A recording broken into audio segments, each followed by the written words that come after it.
Hey guys! Hey! Woohoo! Oh, we went one too many. There. Yeah. Now we're still on the camera. Oh, you can't see it. Oh, shit. This is Game Ontario 93 Jumpman. So we decided, hey, let's jump down the stairs without hurting ourselves. And we did. Yes. Without hurting ourselves. So this game, I've been wanting to do, we're revisiting it because we never managed to do it. It's because Commodore 64 is kind of really hard to emulate. yes, Ironically, considering it's a computer.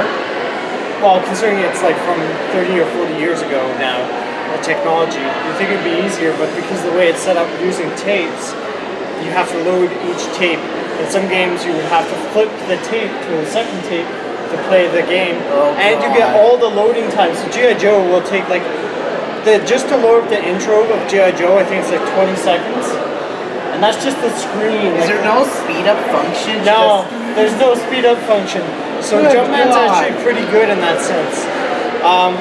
But G.I. Joe, just to get into like the vehicle match, which is kind of like combat, it's like 23 seconds of waiting just to play one round, which could last like a minute tops, depending how good you are. So anyways, Jumpman, what did you think? I've played it before, so it was actually pretty interesting. it's quite amusing. It is very much a relic of its time. Mm-hmm. The arcade is basically like, oh, you just jump around, you try to collect the coins or whatever. They look like coins. Yeah, and then you get falling damage and you die. And yeah, so with this game, what's just really silly is every sort, like you have to jump when you have to jump.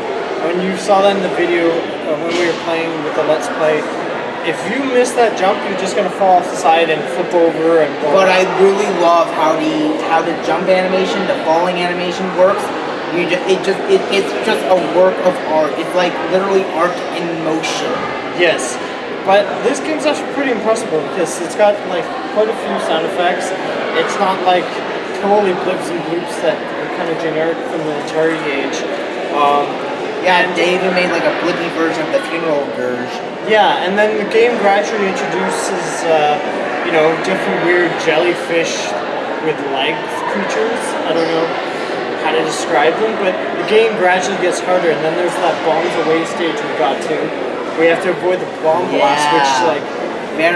Oh yeah, if you die and then you respawn right where a bomb is. Yeah, that's what happened. Yeah, the game is very hardcore. You have to learn by dying. It's kind of like Dark Souls from 30 years ago with... Yeah, but by then, every time we come across a very hard game, we call it Dark Souls. Yes, it's how we label it. So, I don't know. I consider this sort of the Commodore 64 Dark Souls. Yeah.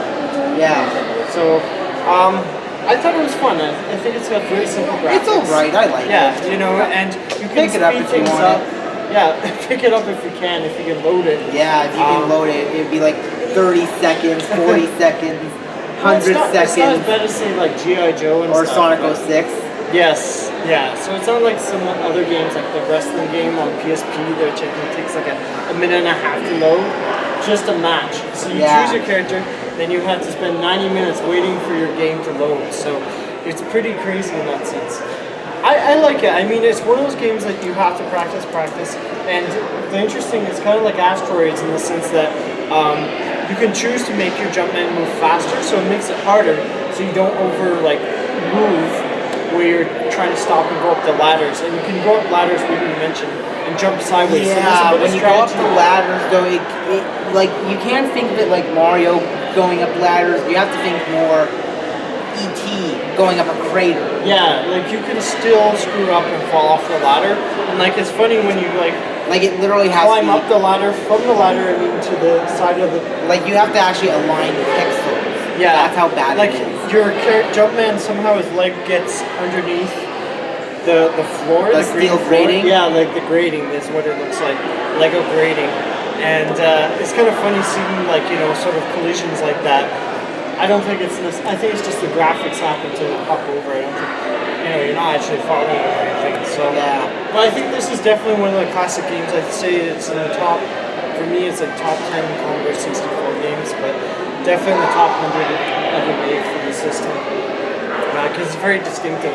It's been remade since, but you know, most can't people beat the classics. Yeah, well, no, most people won't know about this game because it came out on like the Atari. It wasn't the 7800. I think it was the 5200. 800. Oh, no, it came out 800. Atari 800. So I mean, unless you grew up There in are that so era, many Ataris now. Yeah, well, that was. Atari 200, Atari 400, Atari 600. Well, they kept trying to upgrade the hardware, and what it actually shot them in the foot because people couldn't afford to keep buying, you know, new hardware. And yet they can be able to now afford the Apples.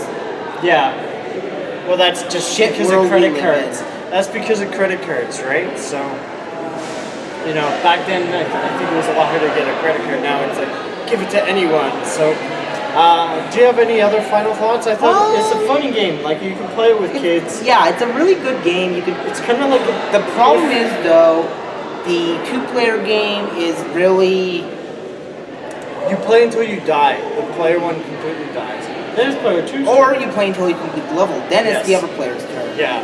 So it's a bit different than what we're used to, where you know one person dies, another person gets to play.